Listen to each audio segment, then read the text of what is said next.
Hello friends, future study hub पर आप लोगों का स्वागत है।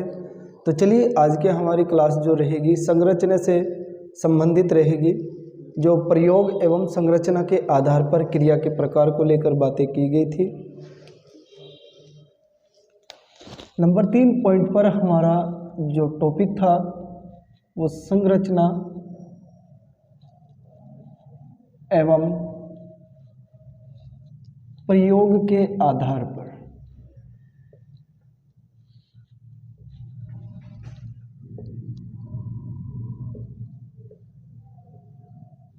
देखिए, संरचना के आधार पर हम लोग क्रिया के 5 प्रकार पढ़ चुके हैं। इसके 5 प्रकार को लेकर बात कर चुके हैं हम लोग, और प्लस में अब जो ये हमारा बचा है प्रयोग के आधार पर, तो प्रयोग के आधार पर 3 बराबर इक्वल टू हमारे पास में ये 8 प्रकार कहलाए जाते हैं। तो हम लोग यहाँ दोबारा से संरचना को लेकर बात नहीं करेंगे, हम लोग यहाँ पे प्रयोग के आधार पर बात करेंगे कि प्रयोग के आधार पर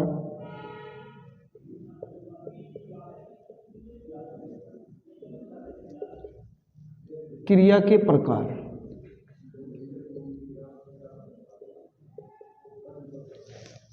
इसके आधार पर हमारे ये 3 प्रकार रखे हुए हैं। 3 प्रकार कौन कौन से होंगे वे भी जानेंगे अभी हम। 3 प्रकार का होता है।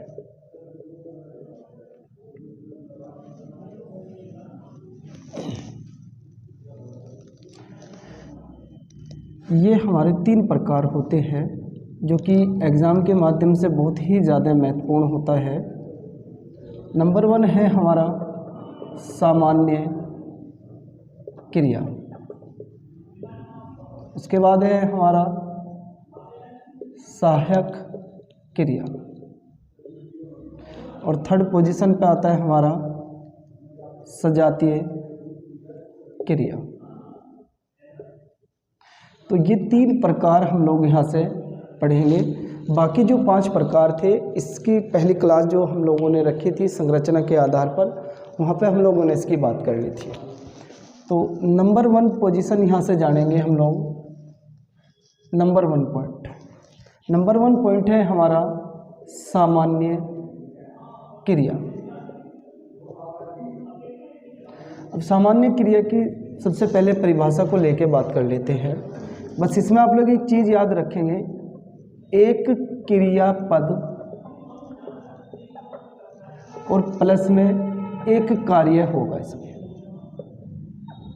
एक कार्य मतलब आप लोग शॉर्ट फॉर्म में क्रियापद प्लस एक कार्य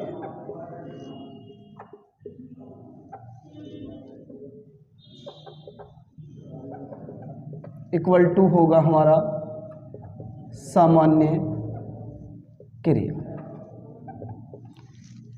आप लोग लंबी चौड़ी डेफिनेशन याद नहीं रखेंगे, कोई ज़रूरत नहीं है आप लोगों को याद रखने की। बस एक चीज़ याद रखनी है कि एक तो इसमें क्रियापद होता है और दूसरा हमारा जो होगा इसी के अंदर एक कार्य कहला जाएगा। जैसे फॉर एग्जांपल से मैं यहाँ पे बात कर लेता हूँ। देखिए, मोहन खाता है। एक तो मैं ये बात कर रहा हूँ, दूसरी बात मैंने ये करी मोहन खाना खाता है। अब देखिए दोनों सेंटेंस को मैंने क्यों लिखा अलग अलग फॉर्म को करके। एक मैंने लिखा अकर्मक फॉर्म को लेके, एक तो मैंने लिखा अकर्मक रूप में, ये तो मेरा अकर्मक रूप है, और ये मेरा सकर्मक रूप है। सकर्मक रूप कल हम लोग बात कर चुके थे कि सकर्मक और अकर्मक किस तरीके से पहचाना जाता है, जिसके अंदर हमें जवाब मिलता है क्या जोड़ने से। जैसे मैं यहाँ पे लिखता हूँ क्या खाता है, तो मुझे आंसर नहीं प्राप्त हुआ। जैसे मैं यहाँ जोड़ता हूँ क्या खाता है, तो यहाँ से प्राप्त हुआ खाना खाता है। तो इस वजह से हम लोगों ने इसको क्या कहा है, यहाँ पे सकर्मक क्रिया कहा है, और यहाँ पे आंसर नहीं प्राप्त हुआ तो इसी वजह से मैंने इसको अकर्मक क्रिया कहा है। इन दोनों चीज़ों का लिखने का मकसद ये है, सकर्मक क्रिया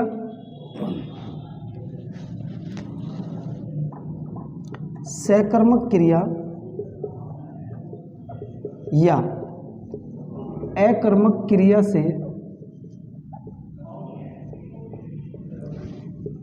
इस पर कोई प्रभाव नहीं पड़ेगा।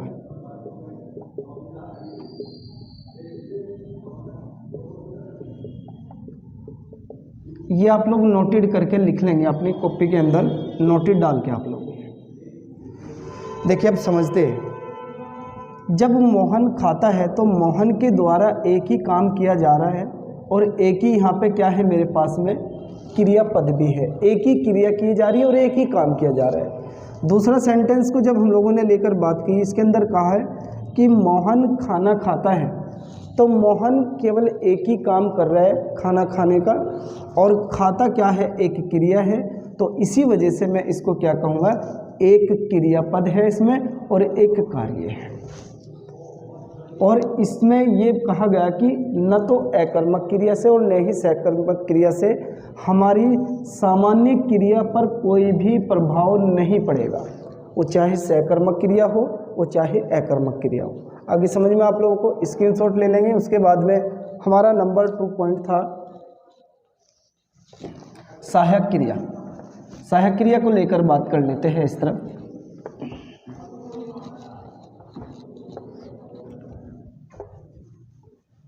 देखिए नंबर 2 सहायक क्रिया। सहायक क्रिया का सबसे पहले हम लोग मतलब या फिर शाब्दिक अर्थ या फिर इसकी परिभाषा को लेकर बात कर लेते हैं। शाब्दिक अर्थ भी कह सकते हैं आप लोग। सहायक क्रिया किसकी सहायक करता है, मुख्य क्रिया के, किसकी, मुख्य क्रिया की सहायक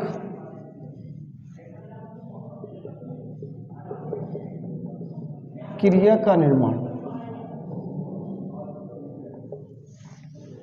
वही मेरा क्या कहलाया जाएगा, सहायक क्रिया कहलाया जाएगा।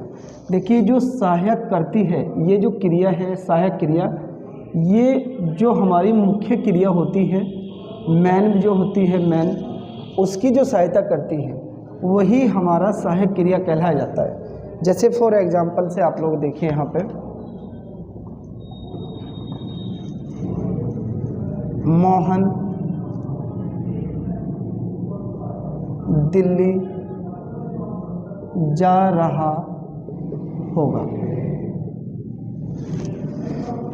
मेरी जो यहाँ पे मुख्य क्रिया है जाना, मेरी जो मेन वर्ब है यहाँ पे जो मुख्य क्रिया है वो मेरी क्या है यहाँ जाना, और जो बाकी इसके बाद जो आए हुए हैं रहा होगा, तो इसकी इन्होंने दोनों ने मिलकर क्या करी है, सहायता करी है। जैसे आप लोग फॉर एग्जांपल के माध्यम से यहाँ लिख सकते हैं, जैसे था, थी, थे, है, हूँ, चाहिए, सकता, जो ये सभी के सभी हमारे, या फिर चुका है, चुकी है, ये भी ले सकते हैं आप लोग। चुका है, चुकी है, रहा है, कुछ भी ले लो, हमारे पास में बस एक मुख्य क्रिया होनी चाहिए, और मुख्य क्रिया के तुरंत बाद में जो बाकी कुछ भी लिखा होगा बस आप लोग समझ लेना वो हमारा हमेशा सहायक क्रिया होगा। जैसे मैं सकता की फॉर्म में लिखूं, मोहन पढ़ सकता है। अब देखिए यहाँ पे मोहन क्या कर सकता है, पढ़ सकता है, तो पढ़ मेरा क्या है, यहाँ पे पढ़ना जो होता है वो मेरा क्या होता है, एक मुख्य क्रिया है, ये मेरी यहाँ पे मुख्य है। और इस मुख्य के बाद में जो भी मैंने कहा आने का काम करेगा वो सब का सब मेरा सहायक क्रिया का ही रूप होगा। तो यहाँ से पता ये लगा जो सकता है ये मेरा क्या है, एक सहायक क्रिया है, उससे पहले जो होगा मेरा एक मुख्य क्रिया का रूप होगा। देखिए एक दो एग्जाम्पल और मैं ले लूँ। मोहन को पत्र लिखना चाहिए, मोहन को पत्र लिखना चाहिए। अब पत्र लिखना चाहिए, अब जो लिखना है ये लिखना क्या है, एक मुख्य है, मुख्य क्रिया है मेरे पास में, और उस मुख्य क्रिया के बाद में क्या है, चाहिए। तो इस चाहिए ने इस मुख्य क्रिया की क्या करी है, एक सहायता करी है, एक हेल्प करी है। तो इसी वजह से चाहिए को हम लोग क्या कहेंगे, एक सहायक क्रिया का रूप कहेंगे। तो उसके बाद में आप लोग इसका स्क्रीनशॉट ले लेंगे, उसके बाद में देखते हैं। या फिर एक बात और भी कह सकते हैं आप लोग कि जैसे ना प्रत्यय हम लोगों ने बात करी थी, ना प्रत्यय, ना प्रत्यय यह हमेशा मुख्य क्रिया में जुड़ता है।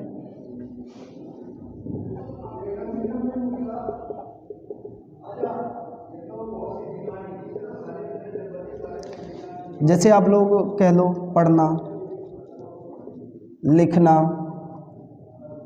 चलना, ये बातें की थी हम लोगों ने। ये सभी की सभी मेरी एक क्या होती है, मुख्य क्रिया का ही एक रूप होता है।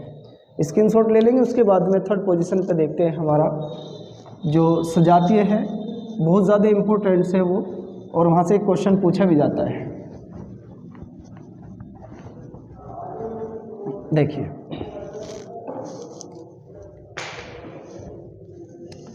नंबर 3 पॉइंट है हमारा सजातीय क्रिया। सजातीय क्रिया का जो शाब्दिक अर्थ मुझे बता रहा है, सजातीय का शाब्दिक अर्थ ये क्या प्रतीत कर रहे हैं, सैफ और मतलब से प्लस जातीय।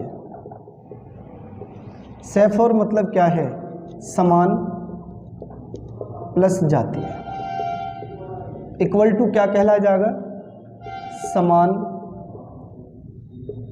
जातीय रूप। जो मेरा यहाँ पे क्रिया का, किसका रूप, क्रिया का रूप, जो मेरा यहाँ पे समान जाति की जो दो क्रिया होगी या फिर दो से भी अधिक हो सकती है, वही मेरा क्या कहलाया जाएगा, सजातीय कहलाया जाएगा। जैसे मैं कहूँ मोहन ने पढ़ाई पढ़ी। आप लोगों को दिख रहा है समान जाति की यहाँ पे दो क्रिया आ रही है, तो इसी चीज़ को, ये जो समान जाति की यहाँ पे मुझे दिख पा रही है, इसी चीज़ को हम लोग क्या कहेंगे, सजातीय क्रिया कहेंगे। यही मेरा यहाँ पे सजातीय क्रिया का रूप होगा। जैसे फॉर एग्जांपल ले लो आप लोग, मोहन ने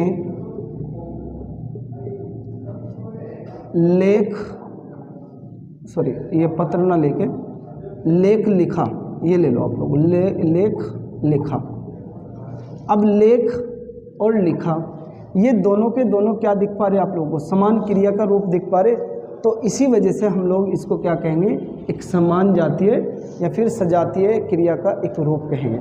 और इसी चीज़ को हम लोग सजातीय क्रिया कहते हैं, जो सेम टू सेम या फिर बस थोड़ा मात्राओं का करेक्शन हो और वे एक साथ में रखे हो। जैसे पढ़ाई पढ़ी, लेख लिखा, तो ये सभी के सभी हमारे किसका रूप होते हैं, सजातीय का रूप होते हैं। तो नेक्स्ट चैप्टर के लिए आप लोग फ्यूचर स्टडी हब पर बने रहें। तब तक के लिए आप लोग यहाँ तक ही नोट्स तैयार करें और देखते हैं नेक्स्ट क्लास हमारी या तो काल को लेकर रहेगी या फिर वाच्य को लेकर रहेगी। और वाच्य और काल में से 100% यहाँ से 2 या फिर 3 क्वेश्चन यूपी पुलिस आपका या फिर यूपी टेट हो, यहाँ से एक क्वेश्चन पक्का पूछा जाता है। तब तक के लिए फ्यूचर स्टडी हब पर बने रहें। धन्यवाद।